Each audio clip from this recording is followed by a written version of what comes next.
अरे कितीही आपण वयस्कर धरणा तरी आई आणि बाबा आपल्याला असावेच वाटत होते.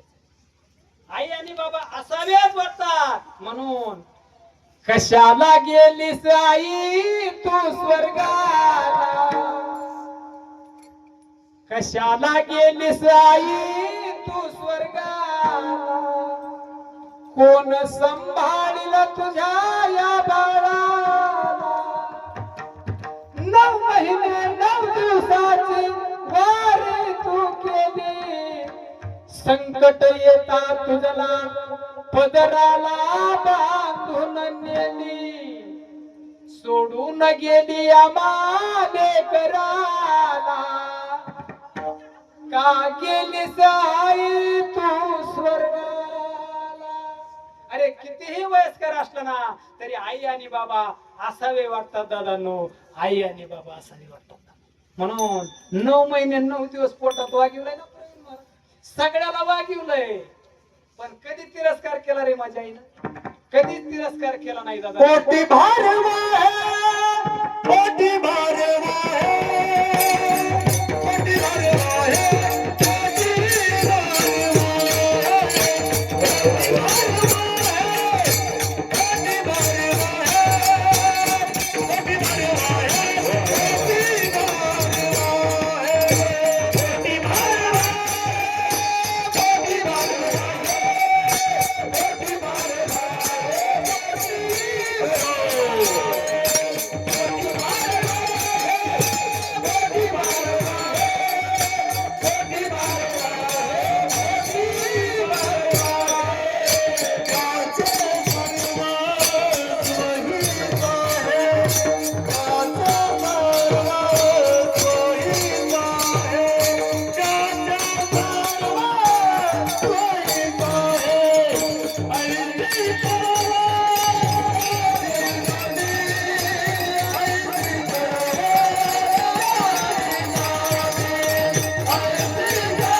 स्वार्थी आणि परार्थी भाग आहे.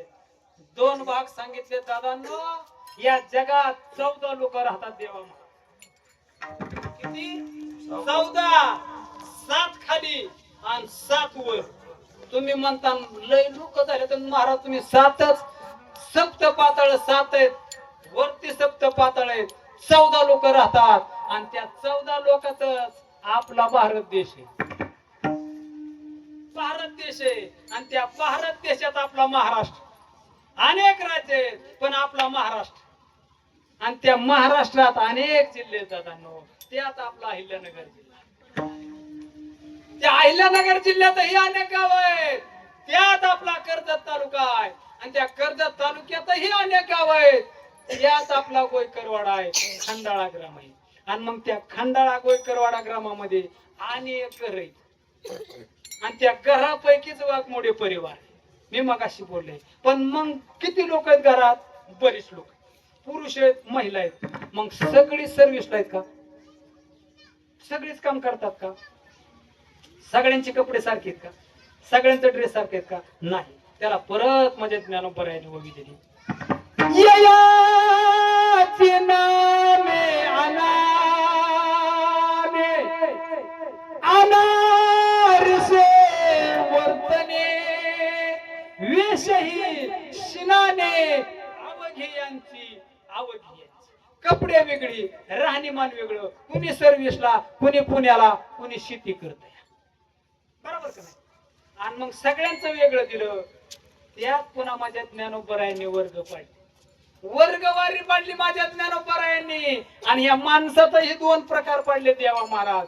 एक स्वार्थी आणि एक परार्थी माणूस पाडला. स्वार्थ झाला. आपलं काम झालं ना, राम रामच बंद.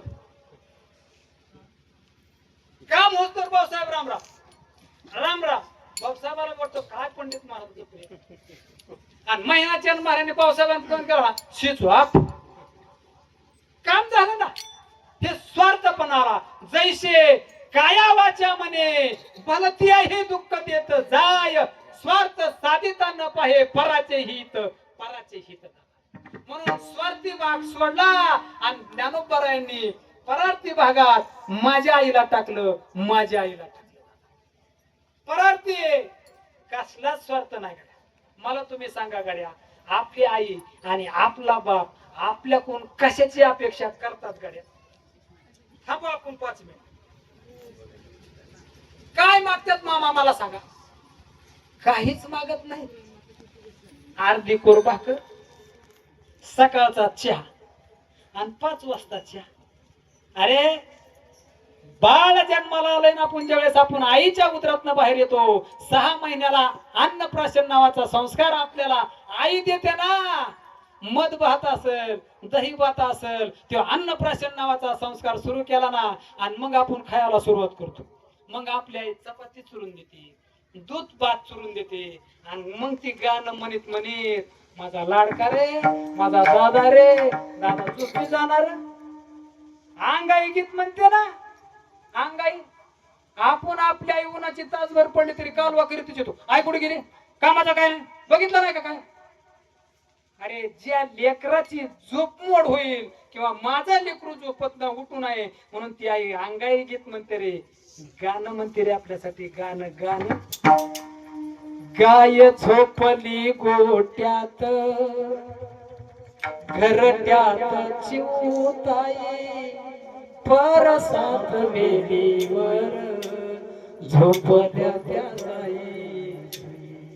जगा वेगळी ही ममता, जगा वेगळी आई. आज माझ्या पाडसाला झोप का येत नाही, आज माझ्या पाडसाला झोप का येत. देवकी मी नसे बाळा, भाग्य यशोदेचे भाळी, तुझे दुःख घेण्यासाठी पदराची केली चोळी. जगा वेगळी ही ममता, जगा वेगळी अंग. अरे अंगाई गाणं म्हणून आपल्याला आई झोपवते रे. त्या मातेचे अनंत उपकार आहेत आपल्यावर दादांनो. सबसे बड़ी है